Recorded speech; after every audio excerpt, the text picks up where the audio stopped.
gbogbo ẹ̀yin wa ẹ máa wo Bísí Ológe show pẹ̀lú Bísí Ẹ̀dúnjọbí.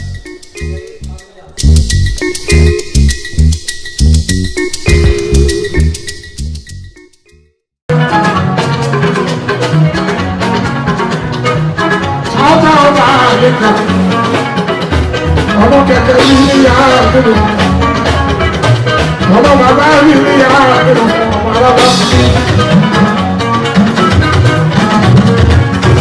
ẹ bá kí ẹ̀fẹ́ ẹ bá kí ẹ̀fẹ́. tí ẹni máa ṣe káwọn ní àìlè lójú wà lẹ́yìn. tí ẹni máa ṣe káwọn ní àìlè. Àbínú mi, àti ẹ̀mí mo ṣe, àmì ní àdìdé. Ọlọ́run kò mú mi lápò mi. Àti ẹ̀mí mo ṣe, àmì ní àdìdé. Àìdè, àbábíní, ọlọ́run kò mú mi lápò mi. Àti ẹ̀mí mo ṣe, àmì ní àdìdé. Wọ́n fọ́ ọlọ́run kúrò àwọn ọ̀pọ̀lọ́ àìdè. Àti ẹ̀mí mo ṣe, àmì ní àdìdé. Wọ́n fọwọ́ ń kúra àpapọ̀lá ọ̀. Àti ẹ̀mí mo ṣe àrídé àrídé. Àti lójú wọn lẹ́yìn ẹ̀.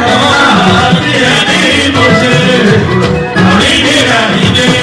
Akẹ́kọ̀ọ́ kì í jà àbọ̀ lẹ́yìn ọ̀pọ̀. Àti ẹ̀mí mo ṣe àrídé àrídé. Akẹ́kọ̀ọ́ kì í jà àbọ̀ lẹ́yìn ọ̀pọ̀. Àti ẹ̀mí mo ṣe àrídé àrídé.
Àwọn ọba ńlá dá wa kí ló ṣe wọ́n o. Wọ́n sì ń sọ̀rọ̀ bí ẹlẹ́nu bá rè kúrá.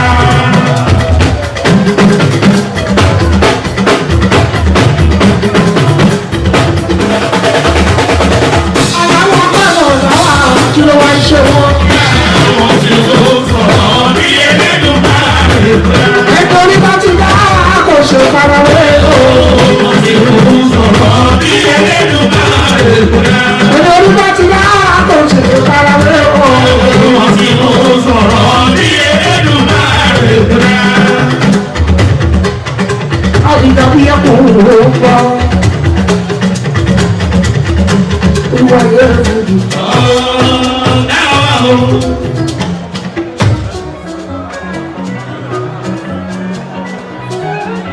Olùmọ̀mọ́jú bẹ́ẹ̀ lọ. Àṣìṣe lẹ́yìn náà, àìlè ní wàhálà sí ọlọ́dún. Orílẹ̀ làwọn àìlè. Ọba kábíyèsí ayé ìlú. Kékeré ni mo ti wà, àìlè ní wàhálà sí. Tí mo ti dọ́gba fún bàbá, olúwayé èfìdí nínú ìṣìn àjínà. Ìrọ̀lẹ́ta ló ń ṣọdún, bàbá ń ṣọdún, wọ́n ṣọdún àbí 45, wọ́n ṣe 45, wọ́n ti dórí ààrẹ́fà tó bá dé sórí. Ẹni náà, wọ́n ṣe 45, torí pé ìjọ ọ̀gá dé, ìjọ coronation, àìdè ní wà sí ojú wa. Ṣàdídẹ́dẹ̀ ní náà bá pẹ́, wọ́n sọ ìwé kékeré ọjọ́ yẹn. Àbàbà ooo, ajíwá sí ọ̀pọ̀lọpọ̀ ẹgbẹ́ lọ́wọ́ pẹ́ṣọ́ rẹ̀ fún fọ́gbọ́gbọ́, abọ́sílù ọ̀gá àti àtẹ̀lú ọ̀gá ńlá.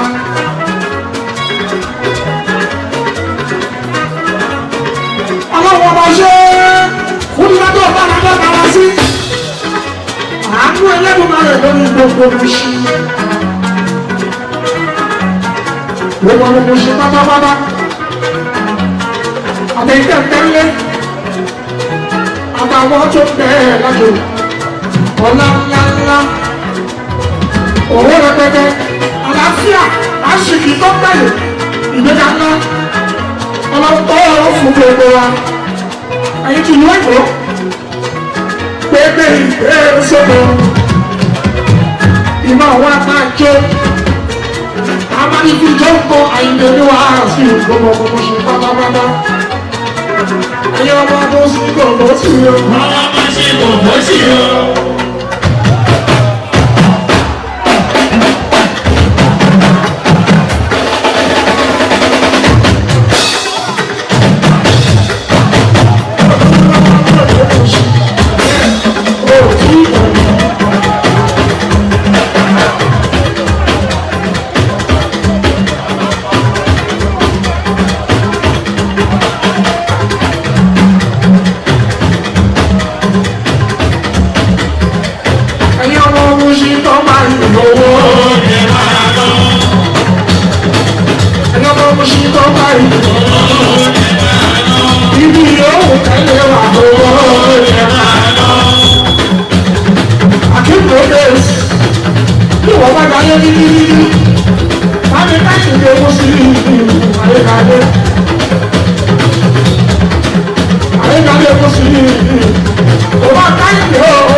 Thanks for watching this video. Please don't forget to click on subscribe button.